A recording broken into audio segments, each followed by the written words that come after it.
Welcome to another episode of DD on the Spot. As always, I'm your host, Ryan Johnson. And why don't we just get things started right away? We got Brandi Jo Zirkelbach on the podcast. She is coming to us. I don't even know what part of the country that she's coming to us from, but I just completed my trifecta of having all 50 guests on from 50 different states, so I'm really excited about that. But yeah, she's on here to share her health and fitness journey. And yeah, just discuss all things health and fitness. But most importantly, she's our current guest. Brandi, thank you so much for coming on. Absolutely. Thank you for having me. I am from St. Louis, Missouri. Oh, God. Another St. Louis person. I was going to say, it's weird, the amount of people from the Missouri area, and my best friend just moved down to Missouri too. So it's weird that if you were to do the poll of how many, from where they're from the guests I've had on, from all the guests it's St. Louis is probably for the amount of people that we've had, it's a lot. So that's why I did my, oh God, I don't have anything against people from St. Louis. It's just that for some reason, I don't know what's in the water down there. There seem to be a lot of gyms, nice gyms down there. There's quite a few competitors that I've talked to from down there. But yeah, I normally ask about the weather, but I'm just too depressed right now looking outside right now. So that's a no-go for me. But to get things started, why don't you just give us your backstory on what inspired and motivated you to get in shape and eventually become a bodybuilder? I was always an athlete growing up, but I didn't have money to play sports. The cheapest sport to play was track. And even then I had to tape my feet up because back then Nike Huaraches was what everybody wore to sprint and I couldn't afford them. So I ran long distance in my Asics and then I taped my feet for sprints. JJK was my idol. And if you remember Jackie Joyner, not only was she from the Midwest, the St. Louis area, but her muscular maturity was so far advanced to any of the other athletes, whether it was track and field or Olympic style lifting, anything back then. Jackie should have been a bodybuilder, actually, in hindsight. But if you meet her, she's really, really tall. So she would have had to have eaten a lot of food. I was a socialite and in the bar industry for 22 years. That's how I made my money. And one day I woke up and I said, I can't handle the poisons anymore. I miss my athlete and I miss my brain. And I quit the business and all things involved in the business. So it took probably another 3 years of being a sober person. So about 5 to 6 years total for me to get my full athlete and my brain function and all of that back. Well, I still hadn't gotten the sleep and nutrition under control because I had been third shift for 22 years, or 3 shifts ending in third shift a day for 22 years. So my sleep schedule, my hormones, my cortisol, all that stuff was just kind of crazy. And being celiac, using nutrition as my tool was the smartest thing. And I could bulk and I could put on size and I could fill out really well, but dieting down, I would always lose size. I would get that skinny fat effect. I couldn't figure out, I'm a curvaceous woman. What is going on? This is very strange. And I finally hired a local coach. We'd been together about 4 months and we were standing in front of the mirror and he said, the NPC Midwest is in 16 weeks. You're about 12 weeks out. I was like, yeah, whatever. And this was in the middle of COVID. So we went into prep. It was really very strange. And he was like, you're women's physique all day. That's where you belong. There's anybody that will meet you will tell you you're women's physique. You have muscular maturity. That's where you're going. And being in the bar and entertainment business, I went straight to all the suit designers I knew. And I was just looking for anything that had already been made. I was trying to keep costs down. It was COVID. And I started working out with my coach twice a week and then in my basement. Sometimes I would really want to see people and I would drive 40 minutes out, way 3 counties over to go to a gym that didn't require masks or that had an open door. And then Joe Corbett from House of Pain opened his doors to all of us and fought St. Louis County. And I became like a diehard House of Pain girl. I'd already been a member of the gym, but like for someone to do that for our community, I was like, okay, hands down, that's where I'm going. And he's an IFBB pro. So we had all these pros. None of them were women's physique pros. I think there's only 3 of us in the state. But we had figure pros, bodybuilding pros, men's physique pros, all these people, and then all these great people that were in the NPC and on a national level. And the vibe was just really, really, really dope. And I realized a lot of them were entrepreneurs.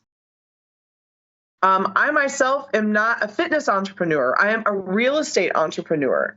So it's super high volume. I get up at 3:45. I'm a single mom. So I get up, I train. I do more before 9 a.m. than people do in their entire day. So my goal is to be top 5 women's physique competitor in the world as a real estate professional, not a fitness professional. That is my goal. So I've got my head down and we're in the lab and we're growing and putting on tissue, and I'm coming to win next spring. So let's see how that goes. Do you think anything about the real estate profession helps you in the bodybuilding world, or is it one of those things where they don't really mix too well, or any skills that you picked up from being a real estate agent has helped you when it comes to being a competitor? So the skills, my lifelong skills of being an independent woman, not having parental or maternal support as a single mother, and being an entrepreneur in the bar and entertainment business, that all set me up. Having been an athlete back in the day and not having any support financially, parental or maternally, that all set me up to be an athlete. So now where I am in my career, I'm 8 years in my career. I'm 10 years into training, but I've only been an IFBB pro 1 season, and I only competed 2 seasons. So it was actually 1 because it was COVID. So I did 5 shows in a 6-month time period and went pro.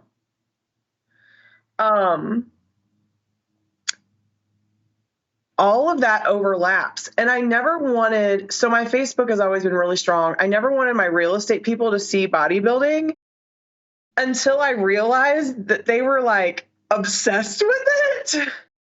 So now I have more support. Like at this point, I can't stop being a bodybuilder because now everyone just accepts it or expects it.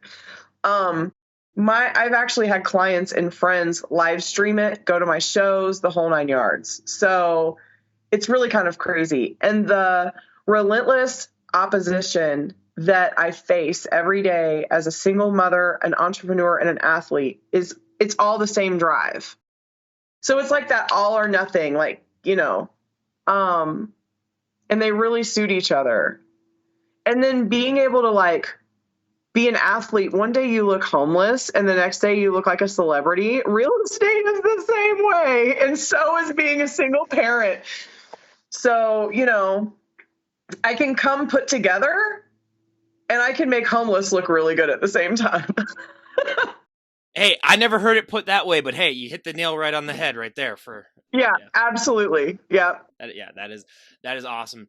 And when you were getting started in this, were there any misconceptions that you had about the sport at all? Because unfortunately, there are so many myths about the sport out there that so many people believe so many different things. Was there anything that you were concerned about, or was it one of those things where you just wanted to dive right in and see what happens? Well, I will tell people. So I was a natural athlete all the way up until 12 weeks before my first competition. I've actually gotten away from some of the old school coaching methods, a lot of like hard diuretic uses, manipulating water, that kind of thing. I could not recover my nervous system from my last prep. And I was extremely dissatisfied with my level of conditioning. And I think a lot of it had to do with cortisol and stress factors. And what was crazy is I literally watched myself peak the day before the show. And I looked good on the carpet. And then when my photos came back and when the judging came back, I was like, what? I should have at least been in second call outs. And then when I saw it, I was like, what in the happened?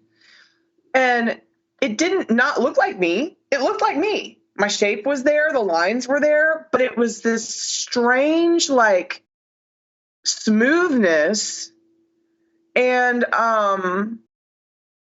you can't blame it on the photographer. You can't blame it on the coach. You just have to be like, okay, so this isn't working. We're going to have to try something different. So the misconceptions were you have to do a lot of drugs to grow, because that's not even true. Another misconception is there is such thing as nutritional trash. Coaches can trash feed you diet food. People don't understand that. Rice cakes have artificial sweeteners and fillers. Almond butter, the almonds are, they're not peeled. So it's real high in lectins. It can actually make you sick. Like there's all these. So like your nutritious food that you're spending all this money on can actually be junk food. And it can really mess with your system. So if you're not eating like 100% whole foods and then maybe a cheat once a week, you're doing yourself a complete and utter disjustice. And it's not, you cannot sustain that. And it'll mess with your hormones as a woman really, really, really bad. So I've learned to eat like 7 or 8 things every day, all day. And then if I want to have chocolate or a burger or whatever, I'll do like one dirty cheat a month or every 2 months. But mostly my cheats are made at home. Like a made from scratch gluten-free pizza. I do the sauce and everything myself. Or like taco night. That's like totally harmless, But yeah, the misconceptions is you don't have to take a bunch of drugs to grow. And the girls that do a whole bunch of drugs don't necessarily look better. That hit me really hard. Because, here I am, I'm like, oh my God, they look so amazing. And then you get them up on stage and it's like, well, you can really tell the difference. And judges don't necessarily pick that all the time. And every single athlete is beautiful. So like, there's another misconception too, that if you've been doing it longer, you're better because of all the politics. So what I do is I don't watch my fellow competitors if I'm in prep. I watch them to support them because they're my girls if I'm not in prep. But if I'm in prep, I'm not searching through their Instagram. I'm not looking at the roster. The only person I'm competing with is the former athlete of myself. And the biggest misconception of them all is bodybuilding is a team sport. First of all, I've never heard that. I've never heard that in my life, because if someone ever said that to me, I would just start laughing because I was like, "Oh, really? What teammates are on stage with you?" When you first get into bodybuilding, all the coaches with the teams are the ones that like everybody's like, oh, they have the politics. They show up 20 or 30 girls deep. If you want to win, you go with this, blah, blah, blah. Amazing coaches because they love what they do and they're so passionate, but it is not a team sport. I have met some of my best girlfriends in bodybuilding being on a bodybuilding team. I was the only, I think one, so in 3 years, there was only 2 of us women's physique. One dropped out, so it was just me. Women's physique doesn't compete with anyone else.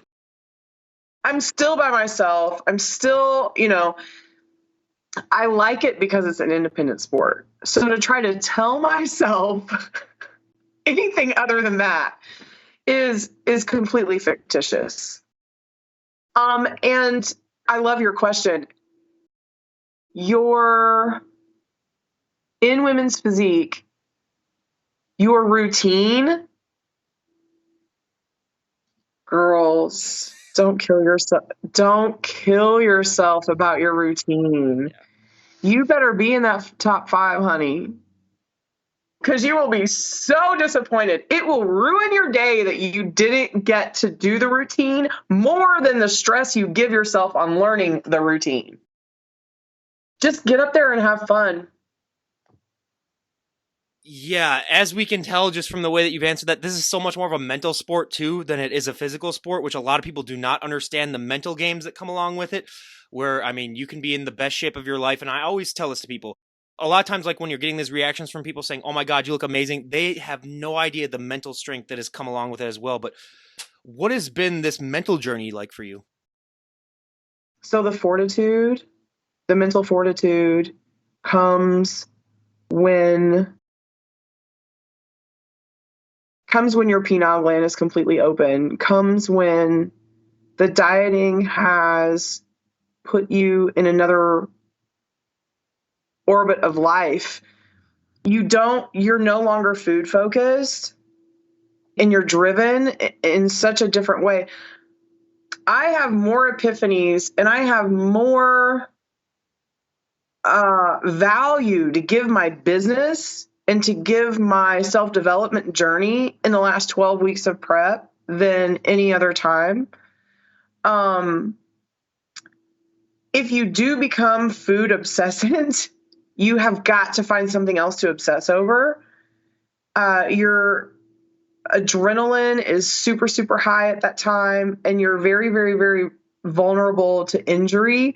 So it's this weird thing where everything has to be perfect, everything has to be perfectly executed, but you also have to be careful. So your energy level is like balls to the wall, but you have to kind of like be careful. You might feel like Superwoman, but you're only about 7.5 to 8% body fat at that point, and it's going to continue to drop. So like, don't injure yourself. So it's this weird, you have to like balance the crazy. And then you miss it. So post show, you miss it because like you're a little sluggish, your nervous system is trying to recover. Now you're food obsessed.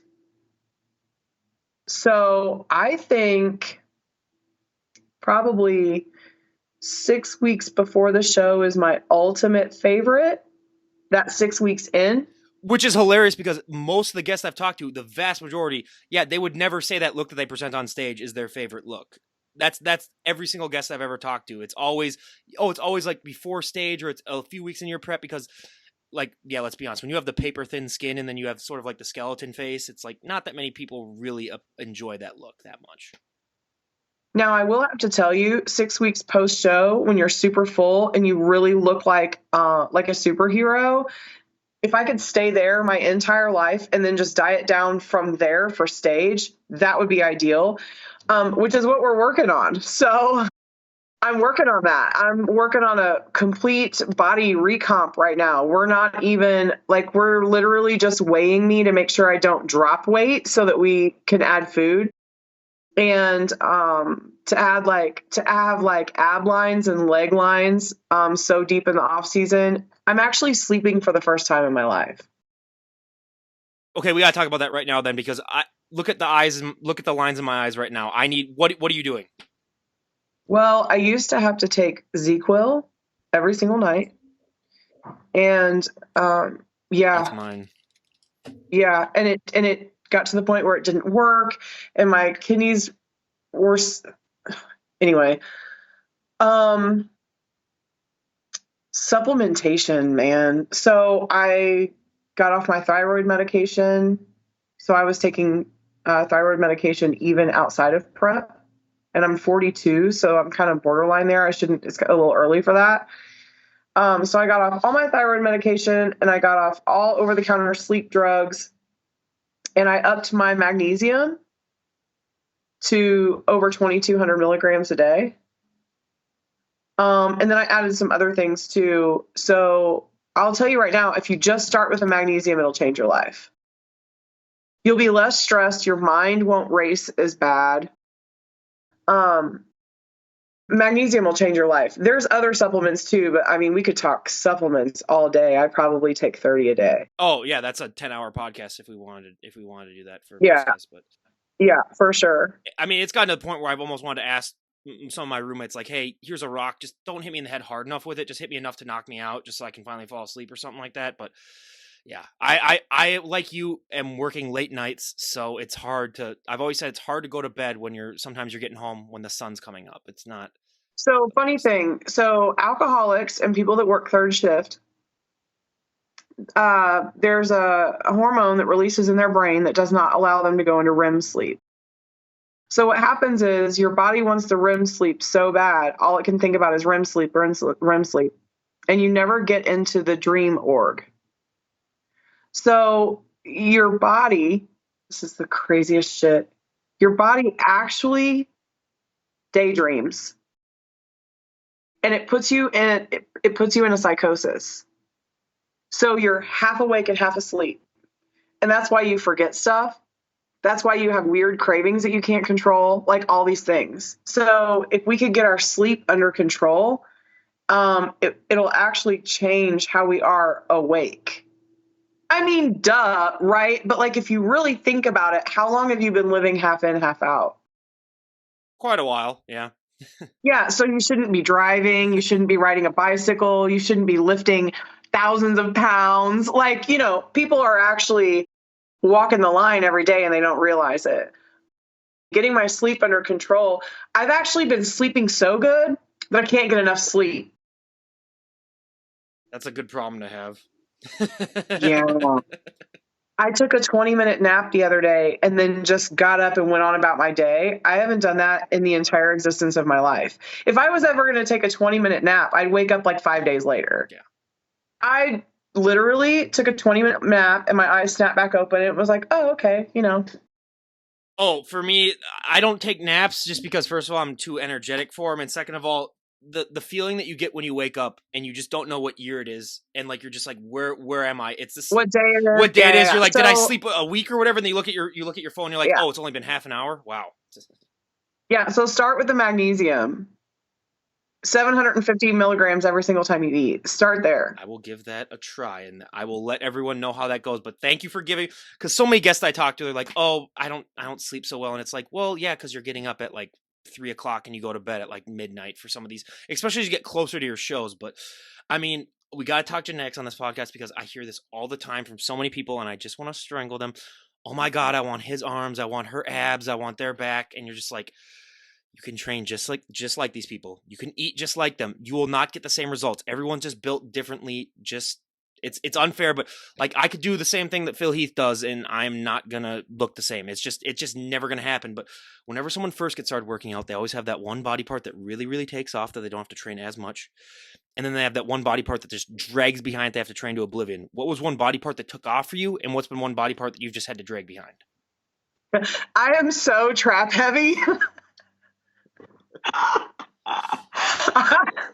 Yeah. I cannot wear tank tops in public. Like, I scare the shit out of people. And I'm top heavy. Do you ever use that as an intimidation tactic for your realty business? Just like ever just show off the traps a little bit just to try to intimidate people into signing the contract? So funny. So like I don't even train traps. Like, what is a shrug? I do love to like do this number so that like it's focused back here instead of so much up here. And everybody always makes fun of me. It's from holding up the girls. That's why I'm so trap heavy. Whatever, they can say whatever they want. So I don't train traps. It's really effing stupid because they come up in my neck, right?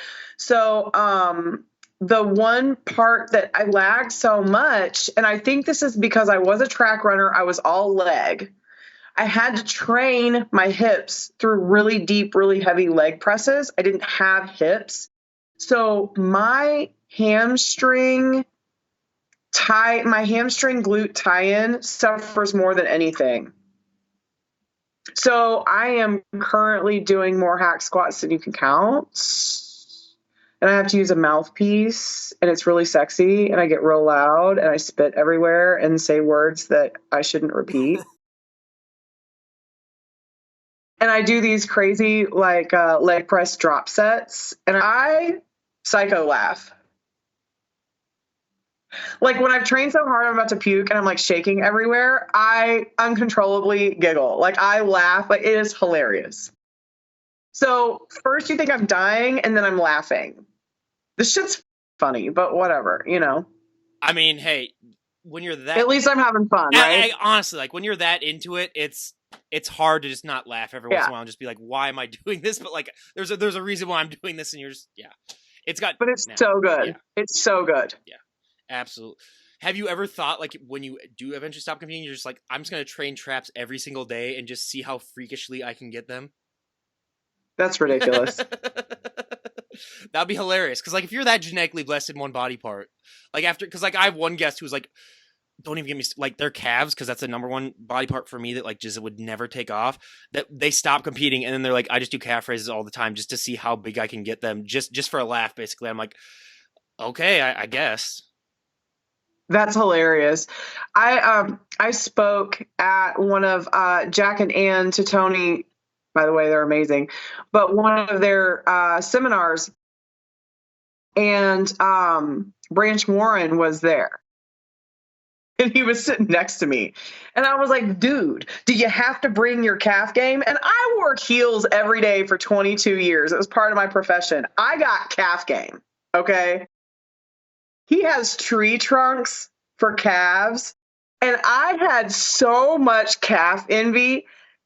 The dude is so quiet and so humble. He would not take it as a compliment. He just laughed because I'm hilarious, but it was super crazy. I'm 6'3", so I always use that as an excuse where it's harder when you're that tall to really get stuff, but they're coming in slowly, but it's still just a never-ending pit of misery. So, you just got to get on it. But what is your relationship like with cardio? Because that is the bane of my existence, where I can do all the training in the world, but for my cardio, I just go on walks. Now, luckily, as it, fingers crossed, gets warmer, I'm not going to jinx myself here, but as it gets warmer, then I just go on walks outside a lot of times. But what is your relationship like with cardio? Because so many people either see it as the bane of their existence or a necessary evil.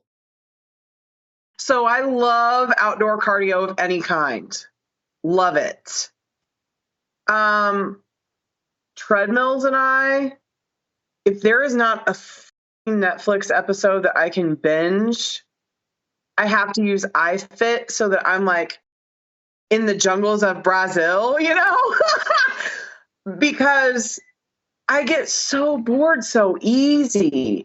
And then I'll be the one that's trying to work and I'm trying to email and stuff. And then, I'll fall or I'll trip or whatever. And I'm not thinking about the connectivity because I love the muscle connection. So outdoor cardio, I'm really good at. Indoor cardio, I kind of suffer. But I do like to play games with myself on the Stairmaster. Like, okay, we're going to ramp it up to 16 and then we're going to go to 14 and a half and we're going to see how long and I do I play games with myself. So I try to make it entertaining. I will tell you, at 2.5 hours of cardio a day. What? Mm-hmm. Before I go on stage, that's a little redundant. I also am going to tell you, I don't think it's necessary. So we'll see how the next prep plays out because I'm not doing 2.5 hours of cardio. I mean, geez, you might as well watch an Avatar movie while you're at it. 2.5 hours? Are you kidding? Wow. Yeah, I think that's where some of the cortisol was coming from. Because your feet hurt so bad. Yeah. Who else does 2.5 hours with cardio? I'm interested to see who comments on this podcast. I want to know. That might be the record. I mean, we've had guests that have said 2 hours. We've had guests that have said like 1 hour and 45. And then you have some of those freaks that are like, oh, I only do like 45 minutes. And I was like, you're either lying or you're the most genetically best person I've ever talked to. And I'll just go with both. But yeah. Yeah, for real. Yeah. But right now in the off season, it's a half an hour on days that aren't leg days. It doesn't really take more than like a 3.6 to a 3.9 kind of walk for me. So like a brisk walk will get my heart rate where I need it. And I have like all these great trails and different places mapped out in the neighborhood. So I know what 35 minutes, 45 minutes, an hour and 15, I know what that takes. So that's a lot of fun. But yeah, I don't mind it. I really don't mind it. I live right next to an 11-mile nature park, so I'm set basically all throughout whenever it gets warm enough. Yeah, it's really. I mean, you'll see turkey, you'll see deer, I saw a bear one time that scared the shit out of me, but that was, I have it on video where luckily it was like a medium-sized bear. It wasn't a huge one, but that got me a little scared because I was like, wait, that better not be a cub because then that means the mama's got to be somewhere close, and then I'm SOL. Yeah. So then. Yeah, that didn't happen. Luckily, I didn't see another bigger-ish bear. But this is a question that will make me judge you more than any other question that I'll ever ask you. When it comes to leg days, do you do your cardio before or after? When you don't have to do it at before or after? I don't do cardio on leg days. Even during your prep? I'll probably break it up before and Okay, good. after. Good, because I know some people, one of the people I talked to was like, yeah, I do it for like an hour or whatever for like right before your workout. And I'm just like, why would you do? Because for me, my leg days are already hard enough where it's like, if I have to do any cardio, I always have to do it after because it's like, why would you want to exhaust your legs that much before you do it? So, all right, everyone. She passed the test, I guess, where she gets it half and half. Because if you said before, I was like, okay, I Yeah. might have to just hang up right now and just be like, okay, it was good. Well, sometimes you have to do it No, I before know, because you're so tired afterwards you can't get it in. Yeah. And that's how I learned to do half and half for sure. No, yeah, that is a great way to put it. And I mean, like you talked about before though, but like your clothing options can be very limited, especially when you are a woman who works out a lot and is a bodybuilder. And you do have a job too where you have to present yourself a certain way being a realtor. You're not, like you said, you can't dress up like a homeless person basically or look that and then be like, hey, you want to buy this house? So You want to so bad. oh, absolutely. Absolutely. But how do you try to find clothes? Like, do you like have to go straight to the people that make them? Because I've had people that have like literally tried to do that. How do you try to find the clothes that fit? Because it is a journey for a lot of people. So I am grateful to say that I am sponsored by First Form. First Form is a national brand. They are going international and they are based here out of St. Louis. They're an amazing all natural supplement company. And their apparel is bar none. So I basically get a stipend monthly. And what I try to do is I try to get prep sizes in prep, off season sizes in off season. And then I always like do the hoodies to true to fit. I don't like do them oversized because at the height of your bulk, you put an oversized hoodie on, you look like a Mack truck. And then when you're in prep, you're always cold. So the hoodie's going to feel bigger anyway. Now, in terms of my suits and my stuff for work, I have to buy a 12 or 14 suit coat because I have 50-inch or 52-inch shoulder circumference. And then as a 30-inch waist, I have to buy like a size 6 or a size 4 pant, but they have to have stretch in them or they will not go over my thighs. But I still have that weird like booty gap, like when you sit down, because it doesn't matter how small I get it, the waist is still too big. So sometimes my thighs are actually holding up my pants, not, yeah. But since I have been working on that gluten hamstring tie-in, I'm getting quite the dump truck. Hey, yeah, there's a positive that, hey, I mean, you just brought up. I'm not mad about that. Absolutely. I mean, hey, again, the positives to training and all, we talk about that all the time, but yeah, but hey, that is, again, more power to you for being able to find ways to cope with that because that is just, I can't imagine, like, I'm one of those people where I would just get so frustrated trying to find stuff that works for me and doing all that stuff. So, well, telling someone that you weigh 190 pounds and can still wear a size 6, they do not understand that. They're like, I don't, like, are you a freak of nature? Like, I don't understand. And then, like, I love the stretchy jeans because they look so good, but there's only so far the stretch will go. So I have multiple jeans where the crotch is ripped out, or like that under the butt pocket seam right there, totally ripped. Like they might as well just be shorts. So yeah, I mean, I will tell you that Freddy's has a good stretching denim. So for all you ladies out there, all you wellness girls, get you some Freddy's. My first guest from the UK has been they every guest I've had on from the UK, but my first one was the one that brought up Freddy's, and then I didn't even know that they were a thing. And then every guest from the UK that I've had on, they must just be so much bigger over there than they are here. But everyone swears by them. So yeah. Well, they're not cheap, like by any stretch of the imagination. And sometimes you can catch like a twofer. Okay. Yeah, but no, they're not cheap. Like I love the Brazilian training boots that my girls from the South wear. I love those. But sometimes, because I think our US girls are taller, sometimes it's hard to get a 10 or an 11 in those training boots. So I think all the women from around the world that are bodybuilders should get together and give each other a vendor list of the clothes that fit best, so we can get all these vendors to get our sizes for us. Or just start a bodybuilding clothing company already. Like some of these things, it's like just a pure thing where you're just, I don't know, but like everything. The problem is everyone's built differently. Like I've had guests that are 6 feet tall, guests that are 4'10", guests that are just, everyone's built in different shapes and sizes, which unfortunately, and such a niche sport at the moment where it's like there's not, millions of people doing it, where it's hard to find out the right sizes. But anyone out there, you're at an untapped gold mine, basically, if you want to just make competitive. Yeah. Because these people will be willing to pay money, because they trust me, it's better than going to a store for 3 hours. In peak off season, I'm 5'8", 195. Mm-hmm. In competition season, I am 5'7". What? 155. How do you lose an inch of height? I guess it's from not having any cushion in your joints and not having any padding in your feet. The first time the NPC ever measured my height, I almost cried, because I've been lying to people and saying I was 5'9" my whole life, and I'm only 5'8". And when they said I was 5'7", you want to talk about hurting a bitch's pride. Jeez. Hey, that is, I might have to I have a doctor coming up that I'm going to talk to. I'm going to say is there any reason why strenuous training or dieting down might make you shorter? Because that's just fascinating. Because me being 6'3", I was like, oh God, don't make me any shorter. I was like, yeah, maybe, so hey, maybe if I put on a lot of weight, maybe I'll gain an inch. Who knows?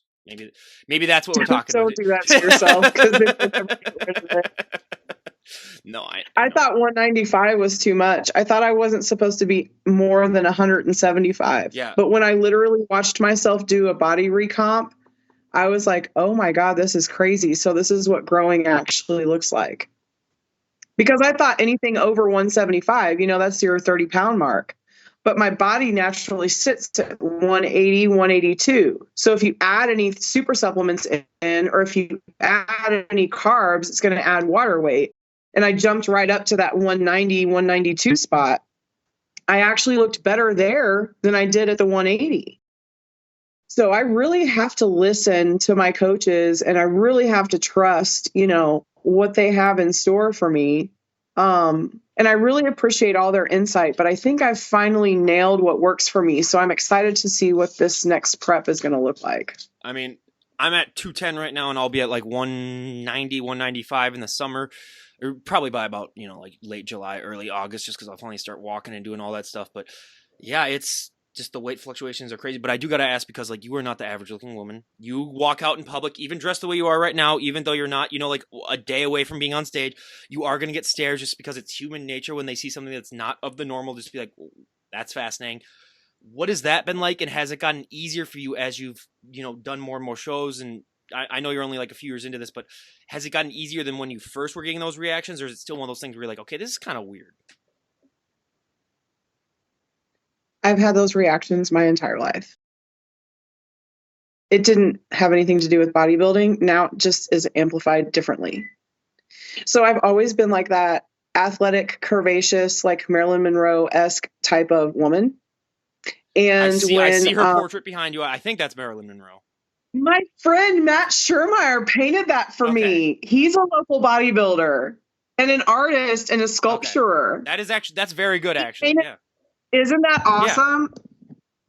Can you see it? Yeah, you're gonna have to send me a link to his Instagram, and I'll plug him for his art. That's actually really good. Yeah, I absolutely will. And he does gemstone, quartz, rose quartz, necklaces and huge sculptures. I totally will. So him and his husband are amazing. They're friends of mine, and I love them dearly. So. Cameron Earhart, his Instagram is really kind of cool too. They're beautiful, hairy dancing bears. They're so delicious. So, I totally love to support, local artists and everything. But, thank you for asking that. And I really appreciate the compliment. I think it's an energy thing. I think we put off certain energies and we all have like a certain air about us. But when I realized that the muscular nature of my physique, as it changed and got more pronounced, people didn't look at me as much as a sex object anymore. They looked at me more with respect. And then unfortunately, some of them looked at me as if I was their competition coming from men. And I did not expect that. And that, I don't like that. I don't like that attention at all. I would almost rather the sex pot attention that I used to get. So I used to have to stay about 20 or 30 pounds overweight to have more volume in my bust as a younger girl. So when I got enhanced, I could stay dieted down a little bit better and keep my curves more proportionate. But now that I'm a bodybuilder, thank God I have these, because I have these huge shoulders and my legs fill out, and I would look off if I was without bust. So like, I get randomly touched. People touch me. Yeah, I just gotta say that everyone don't do that. And if you are going to, just ask permission. And obviously, if they say yes, then go ahead. But if they say no, then don't. Because there's been times even when I was like in college and I was in the best shape. Yeah. Now again, this was the college years, so if it was a girl, I'd pump it up for him a little bit. Just to, it's the college years. Ryan Johnson's a little bit different than any other decade. But like nowadays, like yeah, it's like ask permission for guys, because I've seen that happen. Like I went to one bodybuilding show and I saw like people doing that, and I was like, what are you doing? Yeah, they'll touch me or they'll touch my hair. I don't look real to people for some reason. And I've always gotten attention in public. And I tried to take it with a grain of salt. I tried to be very grateful, but sometimes it would be unwarranted. And now the switch over to more of a respect, I appreciate that. But what comes with that is now men look at me like I'm their competition. I'm not trying to steal your girl, bro. And I'm actually a woman, so I date men also. Please don't forget that. So it's a strange dichotomy. I'm sure other women bodybuilders get it a lot. Yeah, I've seen that in the gym myself too, where some guys just get intimidated. I'm like, why would you be intimidated?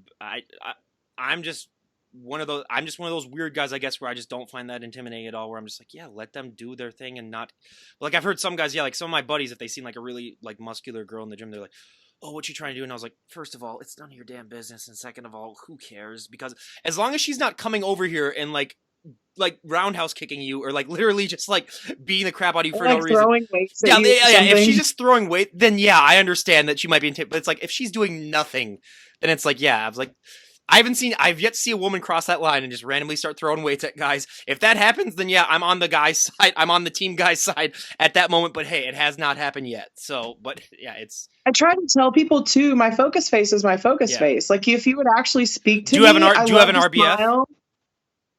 Real bad. Oh, okay. I can't. Yes. I can't do that. I'm just too hypergenic. Where like my resting face was just like, yeah, The Kermit face. yeah, like that, yeah, like that. And then and then plus obviously my hair just naturally goes in this bowl cut way, so I look so bad. Like I gotta get it basically sideways. I do that right before I call you. I literally do this for like 15 seconds, and then by the time I'm done talking to you, it just. Don't even get me started. You gotta train that hair. I mean, don't even get me started. I could do a whole 10-hour podcast about me and my fashion woes. I mean, I'm wearing flannel in April in Minnesota, but then again, like I said, it is. What is that collection you have behind you? So we're a huge baseball family where we came from. Actually, I think, do I have a Cardinal one up there? I should, because I've been to the Cardinal Stadium, but when I was a kid, every summer, and when I moved into my apartment, I brought all this stuff with me, but we went to baseball stadiums like all summer when I wasn't playing baseball. We would go there, and I would get a rally monkey from every stadium that we went to, from like the age of like, this is like from 8 to 12. So I have like a New York Mets one, a Phillies one, a Nationals one, a Rockies one, an Orioles one, a Red Sox one, a Pirates one. We went all throughout the East Coast, and then I think I've been to like 24 of the 32 stadiums my whole life. So that's my collection. It's impressive. Yeah, I mean, hey, you're one of the only the handful of people that normally it's guests from not from the U.S. that then ask me like, what are those monkeys doing behind you? And I'm just like, okay, let me explain here a second because I know people are like, what's So I the other? collect Yep. books, mid-century Viking glass.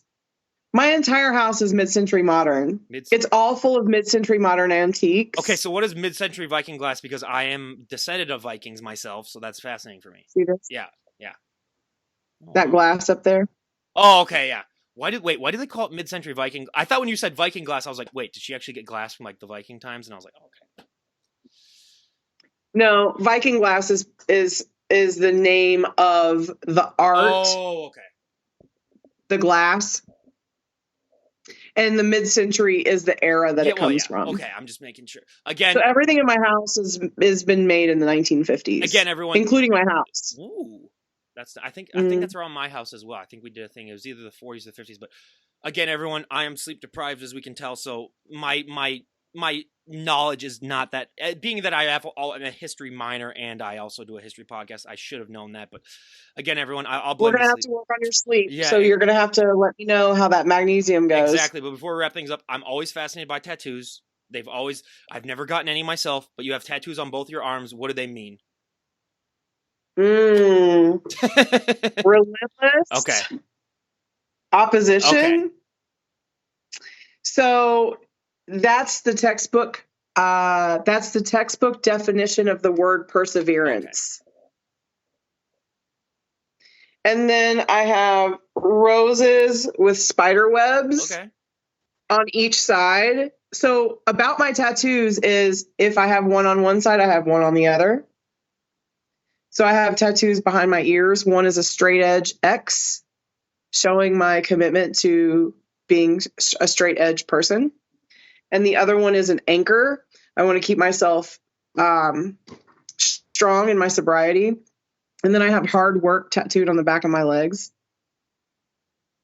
Is one of the sides hard and the other one's work? Yep. Okay.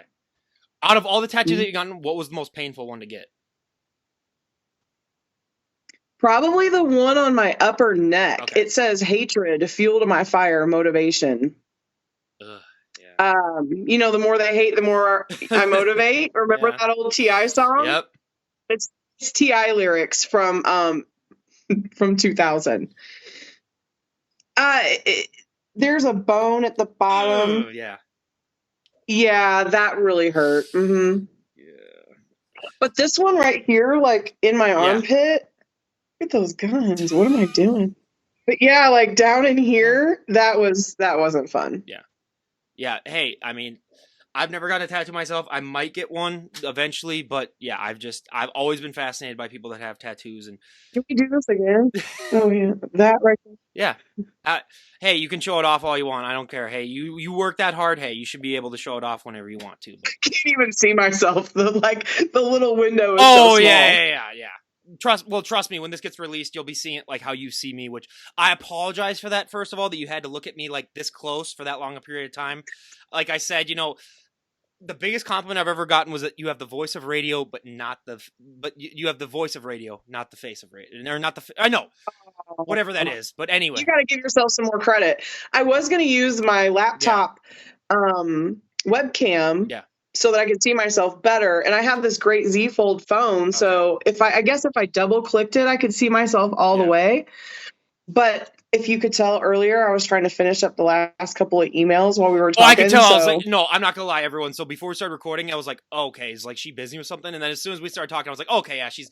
Oh, I'm so busy. So I probably have 40 more emails in the hour that we've been talking, and my phone has rang 5 times. No problem at all. So everyone, because of that, I will get close to wrapping things up here. Exactly. That's what. Mm-hmm. I've always wanted to start running my own business, but then I realized one of the benefits of not having your own business is that you clock in and then you literally clock out, and you don't have to worry about anything until you clock in again. So yeah, there's that. So the final 2 questions that I'm building my own team, and it's a lot of fun. Yeah. You have a question? 2 final questions what is that it? I always ask every guest before we wrap things up. Number 1, if someone were to walk up to you and say, Brandi, we made the decision, you can change one thing about the sport of bodybuilding, and everyone would go along with it, what would be one thing that you'd like to see changed? We save the tough ones for the end here, yeah. it can be more than one too if like you literally can't just put down one. The women's fucking physique category being respected at all shows. Stop taking us and bodybuilding out. When the Arnold did that, You I want was to put shocked. Yeah. you want to put asses in seats? Bring us all in. I don't care if you're wellness, 212, bodybuilding, women's physique. I don't give a shit. Not all of us want to watch 300 bikini competitors. But we don't leave them out. We love them. They're cute and they got their swag going. Bring it on. I'm not going to say you're not a bodybuilder because you're men's physique, or you're not a bodybuilder because you're bikini. Why in the fuck would somebody say women's physique is not bodybuilding, or not watchable enough or attractive enough, or that we don't put enough seats? Because if you go on IG and you look up all the WPD competitors, we got followers and we don't have just a few. Our muscle maturity, the fact that we can get up there and put on a show, just like those fitness girls, they get up there and they wreck shop. So, so do we. And it's not fair. And I don't understand it, and for people to say women's bodybuilding isn't feminine enough to be recognized at all shows,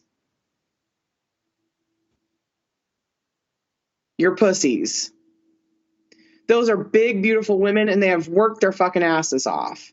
So if I would want to change something about bodybuilding right now, today, I would say all bodybuilders are equal and accept all acronyms. Yeah, that too. Yeah. Seriously. WBB, WPD, however you want to label us, wellness, whatever the acronym is for that, like throw us all in. And please, when you promote us, update the flyers. Like, why do the promoters have Olympians that came 6 years ago, but now they have local pros that are going to be at their shows and they haven't updated their flyers? So people show up thinking someone's going to be there and they're not. And it takes away from the people that are actually there. And promoters, like, I know you want people from all over the world to be at your shows, but what about your local pros? You could use your local pros at your booths, for your expediters, all of that, to really build your local environment.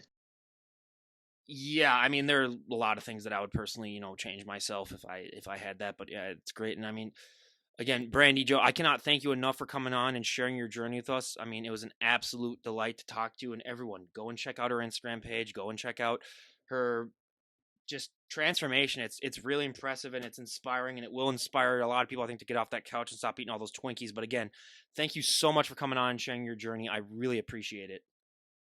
Yeah, it was my absolute pleasure. Thank you so much for having me. I had a blast talking to you. I appreciate that. Well, everyone, this is Ryan Johnson, DD on the Spot, signing off. Have a great day, everyone.